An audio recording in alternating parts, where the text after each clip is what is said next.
Hey my kings, queens, and fellow non-binary leaders, and welcome back to Nekama, this time with the second part of Dizzying Encounter. Finally! You have been asking for this. I really hope you will enjoy this. Same content warnings as for the first part, so please, again, make sure to keep yourself safe. Everybody is responsible for their own triggers, but I really don't want anyone to get hurt while watching my videos, so be careful, and now enjoy. Sakusa made it home in the early morning hours. The sun wasn't quite rising yet, but the sky had started to lighten. His heart was hammering in his chest to the point of pain the whole way home, and he looked over his shoulder on every third step he took. This feeling was so utterly alien to him.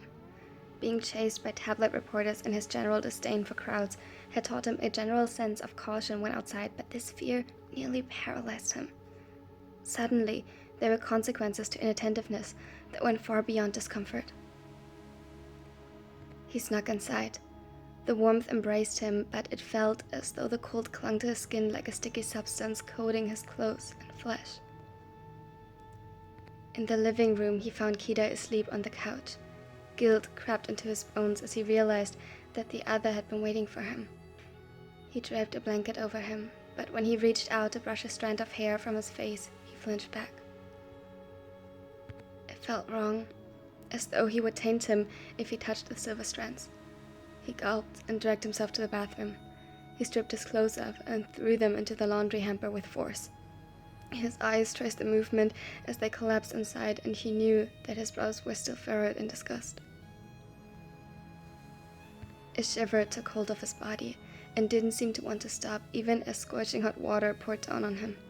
He scrubbed at his skin vigorously, uncaring that it turned red. The dirt from the alley washing down the drain only inflamed his efforts. Yet, even after rubbing his skin raw to the point a few cracks opened on his fingers and neck, shedding tiny pearls of blood, the sensation of hands on his skin wouldn't vanish. He could still feel it.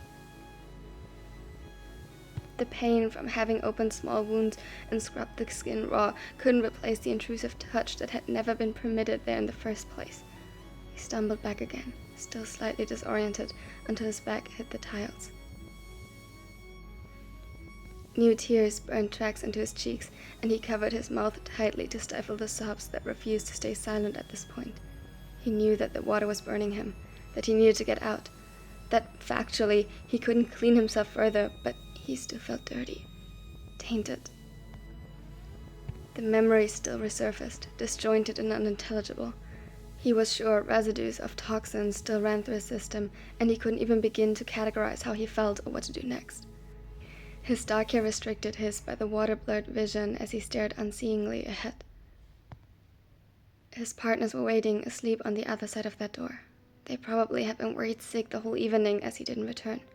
Though perhaps, if he was lucky, they had fallen asleep before they could get too concerned. Perhaps, if he snuck into their bed now, he could convince them he wasn't home too late. He pulled himself up and clumsily wrapped himself in a towel after shutting off the hot water. It felt uncomfortably rough against his tender skin. Perhaps he should tell them. He'd have to eventually. But just the thought to have to verbalize anything, let alone that, made him want to hide again. He couldn't. Not yet. And likely never. He just wanted to go to sleep. Sleep off his nightmares and think of an excuse when he woke up. He wanted to scream. With more effort than it should have taken, Sakusa managed to get himself in front of the mirror. Bruises. Hickeys lined his neck. Immediately his breath cut short, and he felt the touch of strange lips against the sensitive skin again. He couldn't hide them. They think he cheated. He bolted to the toilet, suddenly nauseous again. His throat burned as he emptied his already empty stomach, and more bile followed. Suddenly, there was a soft voice behind him. Gentle hands on his back that were soothingly familiar, but still made him flinch slightly. Atsumu pulled his hair back as another wave of bile climbed up his throat, at the thought that his neck now lay exposed. He must see them. But the cadence of his voice didn't change. The next thing he knew, Atsumu helped him up, wiped the corners of his mouth clean before taking a fresh, smaller towel and drying off his hair properly. Hey darling, how are you feeling? Terrible, but he couldn't say that. He watched the setter with wide eyes as he cleaned Sakusa's mess and took care of him. Why was he... He knew that he hadn't cheated, but he'd hardly blame Atsumu for assuming so in his current state, with the evidence painted on his skin. Here, you're gonna hate yourself if you don't brush your teeth now. He handed him a toothbrush with toothpaste already on it, and Sakusa almost felt like crying again. He lowered his gaze as he complied, and only glanced up again when the other left. Maybe he did suspect that he was cheating, but had been so used to it from his ex that he'd rather endure it. Maybe he was too ready to forgive a drunken mistake he shouldn't. Sakusa tried to stop his tears before they could take a hold of him again, but it was futile.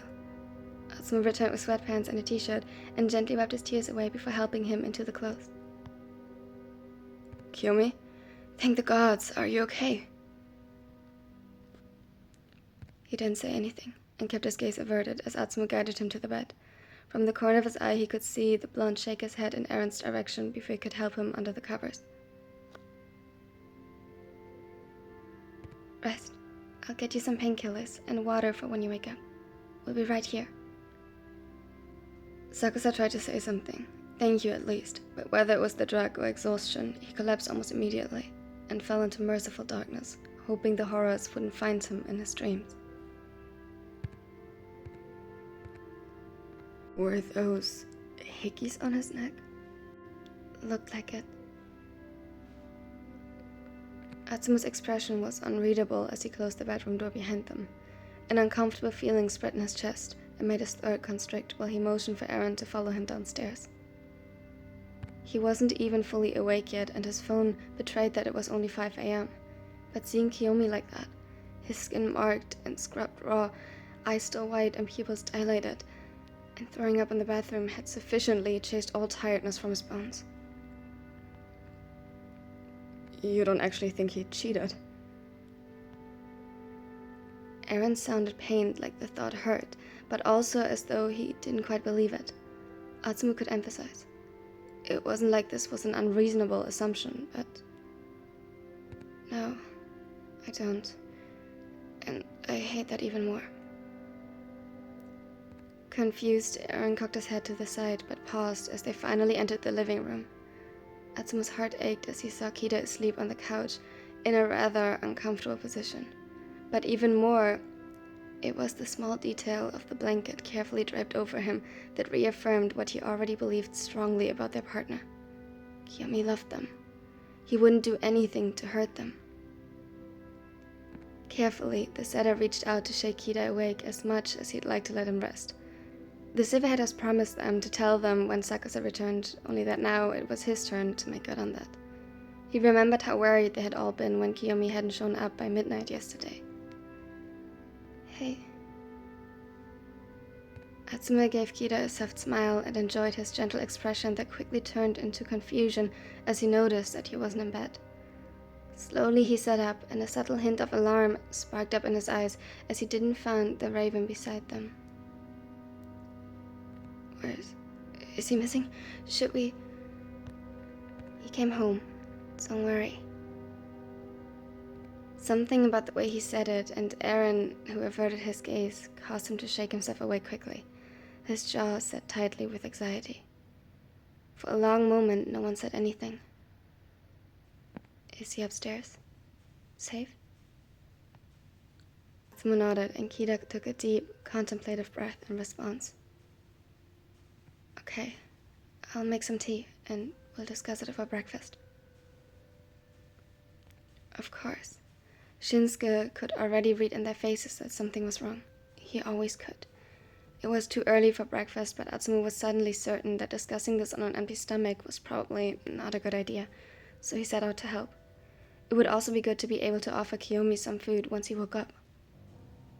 Once settled around the table, Kita gave an expectant glance to them while nipping on his tea and rice crackers. I gotta ask Atsumu. I only saw him briefly and the hickeys on his neck. Atsumu didn't like the way he said it, but it's not like he could blame him. His own stomach twisted at the possibility and throat tightened with uncomfortable memories of Yoshida shouting at him for being upset over it. Hickeys? You don't mean... Kita looked more confused than anything, and Atsumu couldn't blame him for that either. We don't know yet. I haven't even heard him come home. I only woke up after he threw up in the bathroom. He what? Yes, and that isn't everything. His skin looked raw, like he spent forever scrubbing it and used too warm water again. He looked sick when I found him. Do you think he might have drank a bit too much yesterday? Maybe. He wouldn't usually, but I know that anything family-related can send him into a real spiral. Can't blame him, to be honest. Kita nodded slowly, and for a moment they fell silent again. Quietly, they ate bits and pieces while thinking the events over, though the more Atsumu thought about it, the less hungry he felt. The thing is, I can't see him cheat, no matter how drunk. It's not like him, not at all. So, you think the hickeys were forced? Aaron next to him flinched and Atsumu winced. Kita's voice was heavy with unspoken implications of what else could have been forced on him if that theory held true. He didn't want to believe any of it. Maybe. I don't know. But I know Kiyomi. Even drunk, even distraught, he wouldn't. Which leaves few options. Aaron pushed his plate away too, looking green in the face and a little guilty for assuming. Atsumu wished he could tell him it was natural suspicion, but the words got stuck in his throat. Well, we know nothing for certain yet, so until we do, we shouldn't jump to conclusions. Does he have all he needs to recover? I will bring him some water and painkillers after breakfast, but I think he mostly needs to sleep and get it out of his system. Kita nodded slowly, and they came to a silent understanding to wait until Kiyomi felt better and could hopefully disperse their worst suspicions.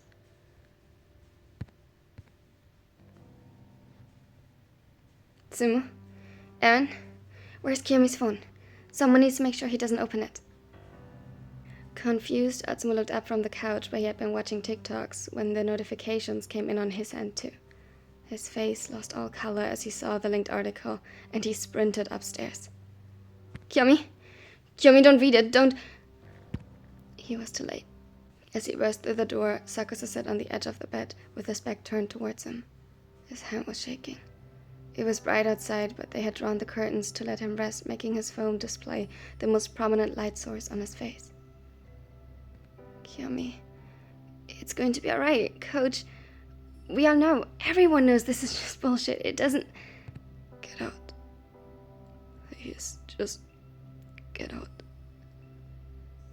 The utter defeat in Sakusa's voice cut into his chest until it pierced his heart straight through. Atsumu gulped, fighting to find the right words. Really, Kyo, Get out! Atsumu, get out! He flinched back and watched helplessly as the raven curled up into a ball on the bed, refusing to face him. Hesitantly, he stepped back and closed the door behind him. He stared at his phone angrily. The picture attached was one of Sakusa, clearly vulnerable and hurt, huddled up and trying to keep himself together, and instead of offering any help or calling an ambulance, they took pictures of him and did this. If Atsumu would ever come face to face with the so-called journalist behind this, he wouldn't hesitate to throw punches.